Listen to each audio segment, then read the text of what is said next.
Hello दोस्तों, आज का हमारा न्यू टॉपिक है वेबर का औद्योगिक अवस्थिति सिद्धांत। ठीक है, इंडस्ट्रियल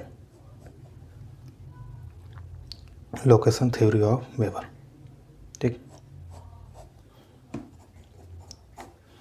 तो सर सबसे पहले तो हम यहाँ पर ये जानने का प्रयास करते हैं कि औद्योगिक अवस्थिति का मतलब क्या है। यहाँ पे जो औद्योगिक अवस्थिति है इसका मतलब यहाँ पर क्या है। औद्योगिक अवस्थिति का मतलब यहाँ पर इससे है कि किसी भी स्थान पे उद्योग को स्थापित करके अधिक से अधिक लाभ की प्राप्ति करना। ठीक है, तो किसी भी स्थान पे जो किसी उद्योग को स्थापित करके अधिक से अधिक लाभ प्राप्त करना है। ठीक है, और चूँकि हम जानते हैं कि लाभ का मतलब किससे है। लाभ का मतलब है किसी वस्तु की कीमत क्या है मार्केट में और उसमें कितने की लागत लगाएगी। ठीक है, तो इस तरीके से हम देखते हैं कि किसी भी वस्तु की मार्केट में लाभ मार्केट में बेचने पे लाभ प्राप्त करने के दो तरीके हैं। या तो हम कीमत को बढ़ा दें या तो हम लागत को कम कर दें। ठीक है, इन दोनों तरीक़ों से हमारे लाभ में वृद्धि की जा सकती है। लेकिन यहाँ पर एक चीज़ और नोटिस करने की है कि कीमत में वृद्धि हम एक निश्चित सीमा तक ही कर सकते हैं। ठीक है, इसलिए वेबर ने लागत को कम करने का प्रयास किया और लागत को कम करने के प्रयास में ही अपना सिद्धांत इन्होंने दिया है। ठीक है, जिस कारण हम देखते हैं कि इनका जो उद्देश्य था वो था उत्पादन लागत को प्रभावित करने वाले कारकों की जानकारी प्राप्त करना, उनको समझना। तो यानी कि हम यहाँ के अब देखते हैं कि जो इनका उद्देश्य हम देख लेते हैं। उद्देश्य इनका था कि उत्पादन लागत को प्रभावित करने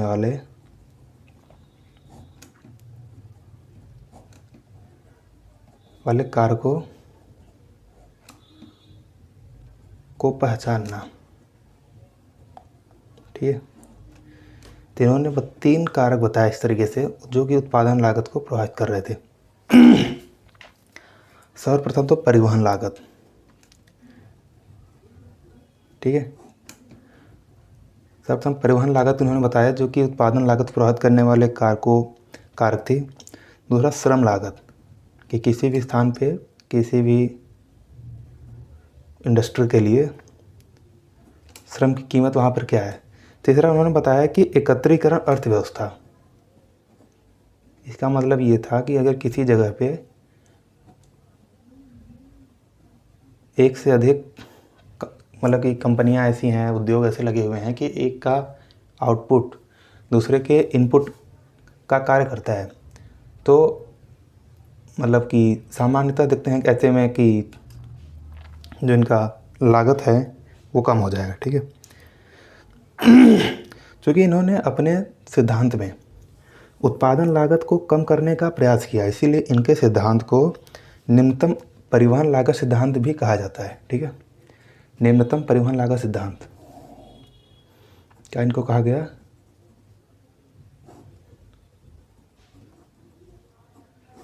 निम्नतम परिवहन लागत सिद्धांत। ठीक है, अब किसी भी सिद्धांत को देने से पहले हमारी कुछ मान्यताएं होती हैं। तो इसी तरीके की वेबर की भी कुछ मान्यताएं थी। चूँकि ये अर्थशास्त्री थे, वेबर जो है अर्थशास्त्री थे, तो इनकी जो सिद्धांत हैं, इनकी मान्यताएं हैं, इनमें अर्थशास्त्र का या बाजार का महत्व हमेशा ज़्यादा देखने को हमें मिलेगा। तो इन्होंने भी सबसे पहले तो एकाकी प्रदेश लिया। ठीक है, एकाकी प्रदेश का यहाँ मतलब ये था कि एक ऐसा प्रदेश जहाँ पे जो प्राकृतिक विशेषता है, जनसंख्या का वितरण है और क्रय क्षमता है वो लगभग एक समान रूप से है। ठीक है, और एकाकी प्रदेश लिए हैं। ठीक है, पहला ये हो गया। दूसरे में क्या हो जाता है, इन्होंने माना कि केंद्र में एक बाजार है, ठीक है, केंद्र में बाजार।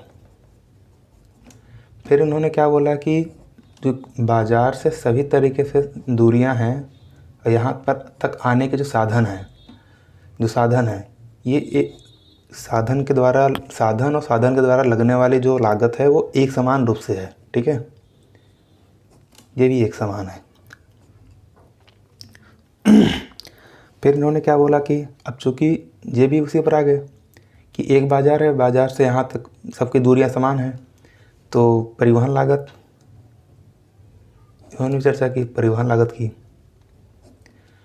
लागत जो इनका भी हो जाएगा दूरी इंटू भार। दूरी इंटू भार, यानी कि दूरी इतनी बढ़ेगी या भार जितना ज़्यादा होगा परिवहन लागत उतना ही ज़्यादा बढ़ता जाएगा। और इन्होंने जो भी उद्योग लगाने वाले उद्योगपति हैं, इन्होंने भी सभी उद्योगपतियों को आर्थिक मानव माना। क्या किया, जो उन्होंने उद्योगपति जो है, जो उद्योग लगाने वाले हैं, आर्थिक मानव, यानी कि वो सभी लाभ के लिए ही उद्योग को स्थापित करना चाहेंगे, ठीक है।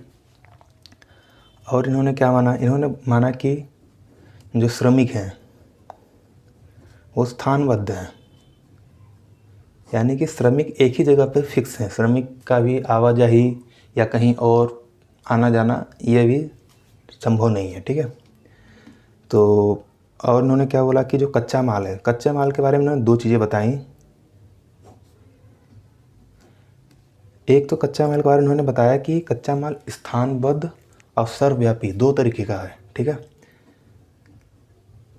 स्थानबद्ध और सर्वव्यापी। स्थानबद्ध का यहाँ पर मतलब ये था कि जो कच्चा माल है वो अपने स्रोत के पास में ही प्राप्त होता है, यानी कि जैसे कि हम लोहा हो गया, कोयला हो गया, हम इनकी बात करते हैं, तो ये अपने खनन क्षेत्रों में ही मिलेंगे।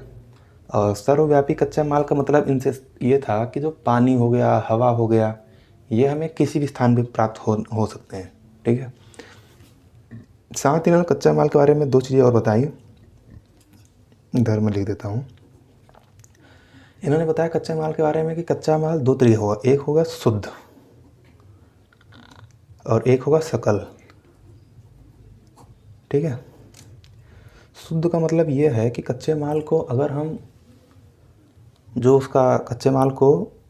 अगर प्रोडक्ट में कन्वर्ट करते हैं, तो अगर कच्चा माल और प्रोडक्ट में जो उसकी यानी कि जो भार है उसमें कोई डिफरेंस नहीं आता है, सेम है, ठीक है, तो हम उसको शुद्ध कच्चा माल बोलेंगे।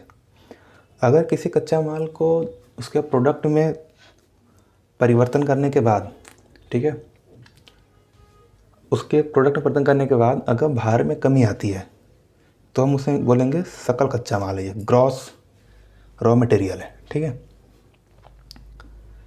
तो ये तो हो गया इनके उद्देश्य हो गए और उनकी मान्यताएं हो गई हैं, ठीक है।